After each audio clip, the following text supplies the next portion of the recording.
One thing which is to be kept in mind in this case, and which is very important, in all the cases the specific gravity here is more than the specific gravity of this liquid. But in this particular case of inverted U-tube differential manometer, the specific gravity S here, we are going to use a liquid here whose specific gravity is less than the specific gravity of water. Why? Because it is the inverted U-tube case. Until or unless the specific gravity here is not less, we cannot use this inverted U-tube differential manometer. So it is used to measure the pressure of the difference of low pressures, where accuracy is the major consideration. Very important. This inverted U-tube differential manometer is very much required where accuracy is the major consideration. Secondly, it contains an inverted U-tube containing light liquid. So we have here light liquid, and the two ends of the U-tube are connected to the 2 points whose difference of pressure is to be measured. So this is all regarding the type of manometers: simple manometers, differential manometers. And to calculate the difference of pressure, the formula here, it is given by H1S1 minus H2S2 minus HS. So this is the formula of the inverted U-tube manometer to get the difference of pressure between these 2 points. Now regarding the advantages of manometers, manometers are having a very good accuracy. They are highly sensitive, they are relatively inexpensive, very easy to fabricate, and as we have seen, these are very much suitable for the low pressures. As far as sensitivity is concerned, sensitivity can be changed by changing the quantity of manometric liquid in a manometer. And last advantage of manometer is it requires little maintenance. But there are some limitations of these manometers. In the limitations or the disadvantages, the reading of the manometers are affected by the changes in the gravity, temperature, altitude. So this is not good. Usually they are very bulky, very larger in size. Capillarity effect is created due to the surface tension of manometric liquid. Again, not a good sign. Being fragile, these are consisting of the glass tubes, so they get broken very easily. For better accuracy, meniscus has to be measured by accurate means. So these are the 5 limitations of manometers. Now I am repeating one term again and again, the manometric liquid. The manometric liquid, what exactly is this manometric liquid? Now the U-tube manometer contains a liquid called manometric liquid or balancing liquid. Its specific gravity is always greater than the specific gravity of other liquid whose pressure is to be measured. One thing. Exceptionally, in the case of inverted U-tube manometer, the specific gravity of this manometric is less than the specific gravity of the other liquid. This is an exceptional case, but most of the times the specific gravity is more, or it is greater than the specific gravity of other liquid. And commonly we use mercury and carbon tetrachloride CCl4 as the manometric liquids. Since the specific gravity of mercury is 13.6 and the specific gravity of carbon tetrachloride is 1.61, both more than the water, having the specific gravity of 1. Now what are the desirable characteristics of a manometric liquid? A manometric liquid should have low vapor pressure, low coefficient of thermal expansion, low viscosity. It should have negligible surface tension and capillarity effects. It should be non-corrosive, non-poisonous, non-sticky. However, it's not possible to get all these characteristics in a single manometric liquid, but then also it is desirable that it should have all these characteristics. Now this is all regarding the manometers. The first type of devices used to measure the pressures. Now coming to the mechanical gauges, Mechanical gauges are the pressure measuring devices which embody an element which deflects under the action of applied pressure. So, it is all a mechanical system having an element which is deflecting under the action of applied pressure. It will be more clear from the diagrams. These are used to measure the pressures in steam boilers, water mains, and where high accuracy is not required. Now, here lies the difference once again between the manometers and mechanical gauges. Manometers are used where the high accuracy is required, but mechanical gauges can give us the pressures where high accuracy is not required. It gives the approximate values. So, we have here three different type of mechanical gauges: the Bourdon tubes pressure gauge, diaphragm pressure gauge, and deadweight pressure gauge. We will see these three pressure gauges one by one. The first one is Bourdon's tube pressure gauge. Now, as you can see from this diagram also, Bourdon's tube pressure gauge is used to measure both vacuum as well as gauge pressures. Now, this is a very big plus point of these mechanical gauges, that these can measure vacuum pressures also and gauge pressures also. As we have seen initially, vacuum pressures are the negative pressures and gauge pressure is the positive pressure, and negative pressure is not at all measured with the manometer. Manometer cannot be used to measure these vacuum pressures. So, these mechanical gauges, the first one, Bourdon tube pressure gauge, it is used to measure both vacuum as well as gauge pressure, the first quality of this Bourdon's tube pressure gauge. Regarding its construction, it consists of a circular tube, as you can see here. It is a circular tube which is called Bourdon's tube, one end of which is attached to the fluid pipe. Now, this end is attached to the fluid pipe. Here we have written also pressure connection.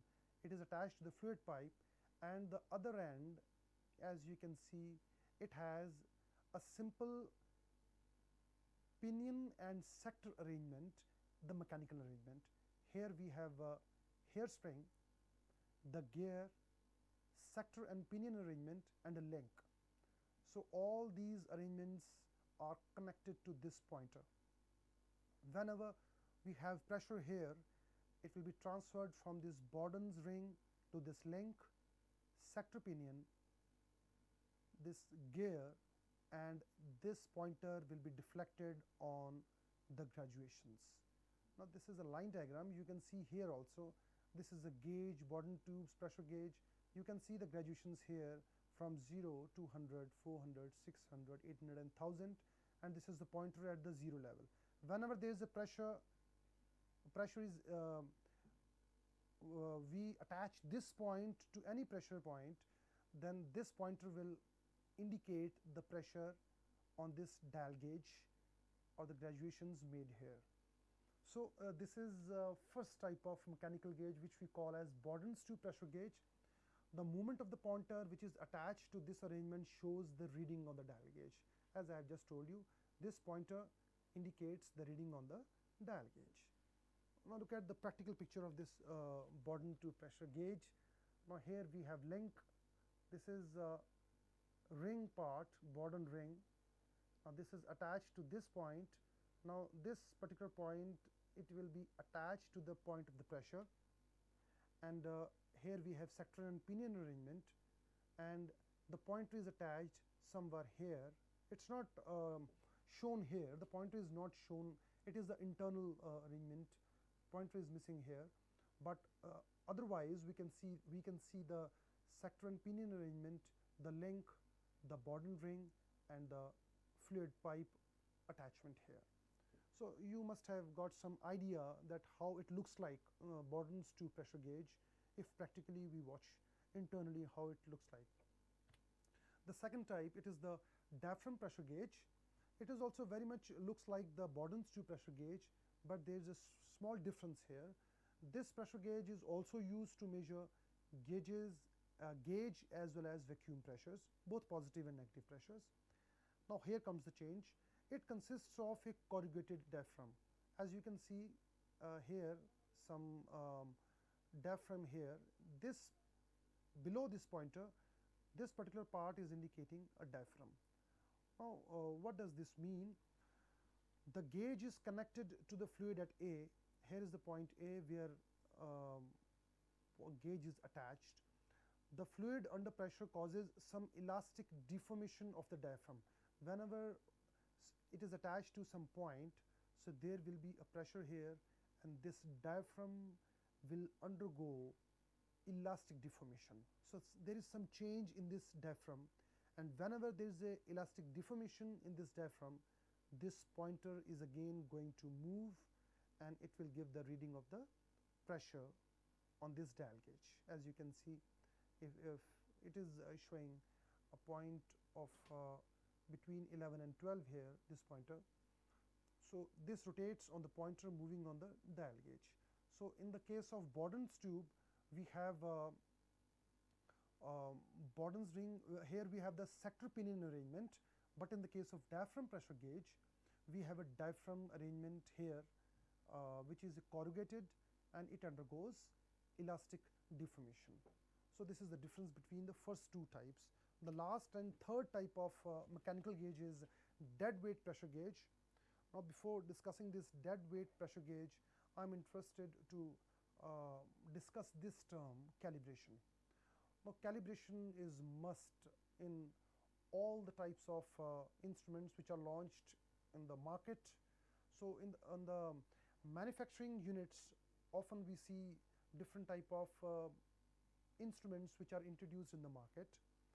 So before introducing all the instruments in the market, it is very important to calibrate those instruments, so that those instruments give us the right reading. So calibration is the process by which we check that whether that particular gauge or any instrument is giving us the right reading or not. So this dead weight pressure gauge, it is the most accurate one, and it is used for the calibration of the other pressure gauges in the laboratory. So if I am interested to calibrate this pressure gauge, so I have to use this dead weight pressure gauge.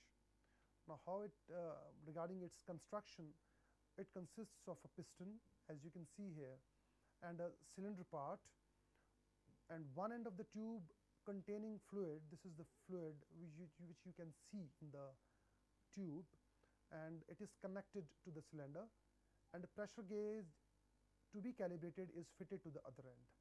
Here is a piston and cylinder arrangement, and here is the pressure gauge which is to be calibrated. So whenever we put weight on it, so there is going to be a piston cylinder movement here, and we can see the pointer moving in this particular gauge. So it can be calibrated with the help of this dead weight pressure gauge.